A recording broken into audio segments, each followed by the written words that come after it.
नू में हिंसा के लिए दो लोगों को जिम्मेदार ठहराया गया, जिसमें मोनू मानेसर और दूसरा बिट्टू का नाम शामिल है। हालांकि इन दोनों पर हिंसा भड़काने का भी आरोप है। ऐसे में पुलिस ने दोनों के खिलाफ एफआईआर दर्ज की। पुलिस के मुताबिक बिट्टू के खिलाफ फरीदाबाद में एफआईआर दर्ज की गई थी, जबकि मोनू मानेसर के खिलाफ गुरुग्राम में एफआईआर दर्ज है। कुछ इक्का दुक्का लोग हैं जो अपने बचने के लिए ये सब बाउंडर फैला रहे हैं। 31 जुलाई को नू में हुई हिंसा के बाद जो दो नाम सबसे ज्यादा चर्चा में आए वो मोनू मानेसर और बिट्टू बजरंगी थे, क्योंकि जिस दिन नू में हिंसा हुई थी उसी दिन बिट्टू बजरंगी का एक वीडियो सामने आया था। इसके अलावा उसी दिन निकाली गई यात्रा से ठीक पहले मोनू मानेसर का एक वीडियो सामने आया था, जिसमें वो उस यात्रा में शामिल होने की बात कहते नजर आए। हालांकि इन दोनों ने ही अपने ऊपर लगे आरोपों को गलत बताया। नू में हुई हिंसा के बीच एक अनोखी तस्वीर सामने आई, जहां नू जिले के एक गांव के लोगों ने मरीजों और तीमारदारों को खाना खिलाया। बताया दरअसल ये गया कि अवैध निर्माण के खिलाफ जारी प्रशासन की कार्रवाई के तहत वहां के एक मेडिकल कॉलेज के बाहर बनी कुछ दुकानों को भी हटा दिया गया, जिसकी वजह से अस्पताल में भर्ती मरीजों के साथ आने वाले तीमारदार के लिए खाने पीने का संकट खड़ा हो गया। ऐसे में वहां से कुछ दूरी पर मौजूद चंदेनी गांव के लोग मसीहा बनकर आए और अपने अपने घरों से खाना बनाकर वहां पहुंच गए, जिसे देखकर वहां खाना खाने वाले लोगों की भीड़ जमा हो गई। गांव चंदेनी बिल्कुल 24 घंटे तैयार है, चाहे यहाँ पर हजारों पेशेंट आ जाएं, खाने की कोई चिंता ना करें। उस गांव के लोगों ने बताया कि वो पिछले 2 दिनों से वहां खाना लेकर आ रहे हैं और आगे भी लाते रहेंगे।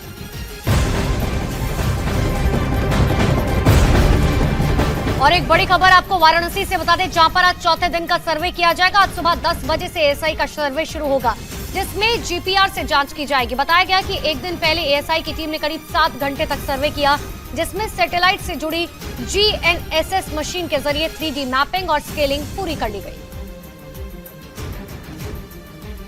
इधर वाराणसी में ज्ञानवापी परिसर में चल रहे सर्वे को लेकर बड़ी खबर मिल रही है। बताया गया कि सावन महीने के 5वें सोमवार को देखते हुए ज्ञानवापी परिसर में सर्वे के समय में थोड़ा सा बदलाव किया गया है, जिसके मुताबिक अब भारतीय पुरातत्व विभाग की टीम सुबह 10 बजे से सर्वे शुरू करेगी, क्योंकि सावन के 5वें सोमवार पर भक्तों की भारी भीड़ उमड़ेगी, जिसको ध्यान में रखते हुए सर्वे के समय में बदलाव किया गया।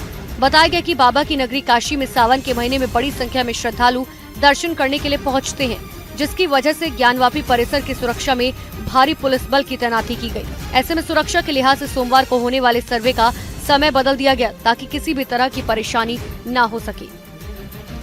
इधर झारखंड के रांची में विश्व हिंदू परिषद के महासचिव मिलिंद परांडे ने ज्ञानवापी परिसर में चल रहे एएसआई सर्वे पर अपनी प्रतिक्रिया दी। उन्होंने सर्वे के दौरान परिसर के अंदर मूर्तियों के साक्ष्य पाए जाने का दावा किया और मुस्लिम पक्ष की तरफ से ज्ञानवापी मस्जिद होने के दावे को गलत ठहराया। इस दौरान विश्व हिंदू परिषद के महासचिव मिलिंद परांडे ने ज्ञानवापी परिसर में चल रहे एएसआई सर्वे में मूर्तियों के साक्ष्य पाए जाने का दावा किया। मूर्तियां दिख रही है, कमल दिख रहे, किस मस्जिद में मूर्तियां और कमल होते हैं? तो एएसआई सर्वे से तो बहुत सारी बातें और बाहर निकलेगी। बता दें कि एएसआई की टीम वाराणसी के ज्ञानवापी परिसर का सर्वे कर रही है और हिंदू पक्ष लगातार सर्वे में मूर्तियों के पाए जाने का दावा कर रहा है।